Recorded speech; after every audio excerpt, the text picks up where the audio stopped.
Hi all, I thought I'd record another 5-minute game, so I'll just log into the ICC and go on the 5-minute auto pairing.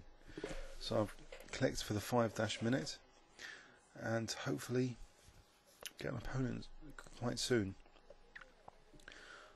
I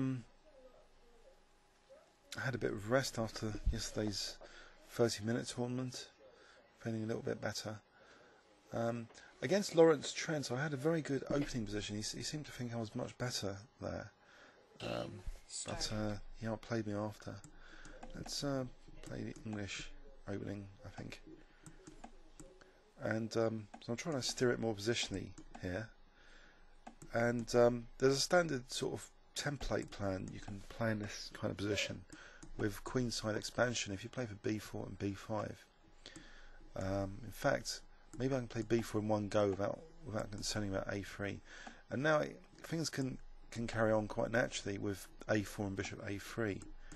And so you may be wondering, what's the whole point of this queenside expansion? Well, one point is the light squares, they're sort of lit up literally with these pawns going to light squares. And I've driven that knight back, and there's a nice grip, like on, pardon me, there's a nice grip on d5 and c6. And it becomes tricky for black. But there's also, if my bishop's on a3 attacking that pawn on d6, then maybe a5 and b6 would be quite kind of dangerous for black's pawn chain. So black, although the knights, they look pretty, that knight's blocking in the f pawn. So black's really just waiting here. In fact, b7's in pre. I think I'll nab b7 and just retreat back, because that weakens c6 as well. So it's not just winning the pawn. Now I've got knight c2 to b4 to c6 maybe. So that'd be kind of juicy. And sometimes the English makes chess look easy because it's a very confined scope, of plans.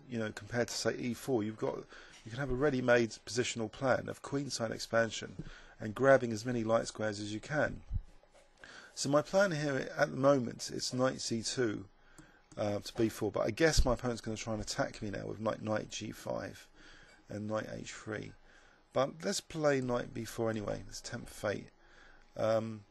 Maybe if knight g5 I've got h1 and knight h3 maybe I've got king h2.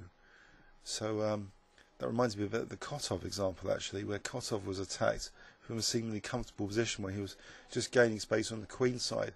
But yeah, these resources need to be factored in. I think knight g5 is an attacking resource. But if I'm getting in knight c6 here, this seems to be quite good. So knight c6, that's looking kind of tasty. In fact, do I want to play bishop takes c5? Because that bishop will be locked in behind the pawn on c5 without too many opportunities for a while. So yeah, also what's going through my mind is maybe e4 here is interesting. But that will disconnect the bishop from the knight, so I've got to be careful. I can grab another pawn though with knight takes a7. I think I'll do that. I know it's a bit greedy. Now knight c6 again.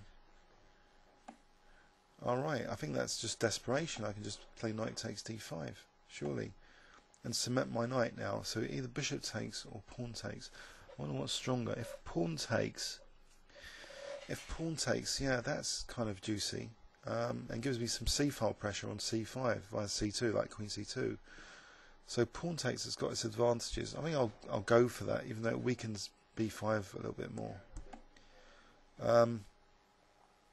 So he's got to be concerned about the c5 point, but he can potentially. It seems as though this is a crushing position, to be honest.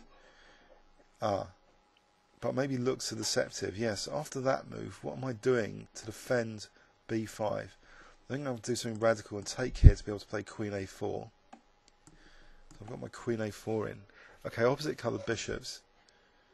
Isn't that just a rook blunder? The whole point of queen a4 is to protect that. He's gone into manic mode. Okay, I'll just quickly finish it off. Finish the game off. Interesting. Friend arrived. So he's playing on. I'm threatening now queen g8 mate. Draw offered. A draw offer. And is he going to let his time go down? Oh dear, sometimes sometimes people don't just resign. It's 5 minutes is 5 minutes. It's not like bullet. So he's going to wait for his clock to go down. I'm sorry you're witnessing this kind of behaviour on the ICC, but that's part of Blitz. Maybe there's more adrenaline running in these games, and people, they sometimes they're like this. Maybe they're just annoyed with themselves. And he sent me a message, but I don't want to switch window. So basically, I've got a flag setting that if he disconnects, he'll forfeit anyway. And basically, once he runs out of time, it will be an automatic claim on time, which is an essential part for Blitz servers. Although some people will say that would be quite good for correspondence chess as well, but I think correspondence chess should be more casual. It should be up to the person to claim a win on time. So anyway, I had a good game against Lawrence Trent yesterday, and basically, I was looking at the game. It's like the French defence, and I think in the French defence, the dark square bishops are actually more critical, because if you think about it, you're weakening your dark squares, by playing e6 and d5. So if you sort of lose your dark square control later, potentially nightmares can happen. Like white can get a big knight on e5, etc. So the French defence is fundamentally, it's weak on the light squares compared to other openings. So I think, maybe the way I positionally got outplayed after having a really good opening was kind of instructive, because he did something like g4, g5 to undermine my f6 pawn, then got a big knight to e5. So it was all kind of logical after I lost my dark square bishop. So I just started having these profound thoughts about the French defence in general, how maybe, dark square strategy, managing, the dark square weaknesses is very important. So anyway, this is an example of bad conduct, really. He should really have resigned. Check. But, another 5 seconds. How nice of him. Black resigns. So anyway, I'll speak to you later. Please leave any comments or questions on YouTube.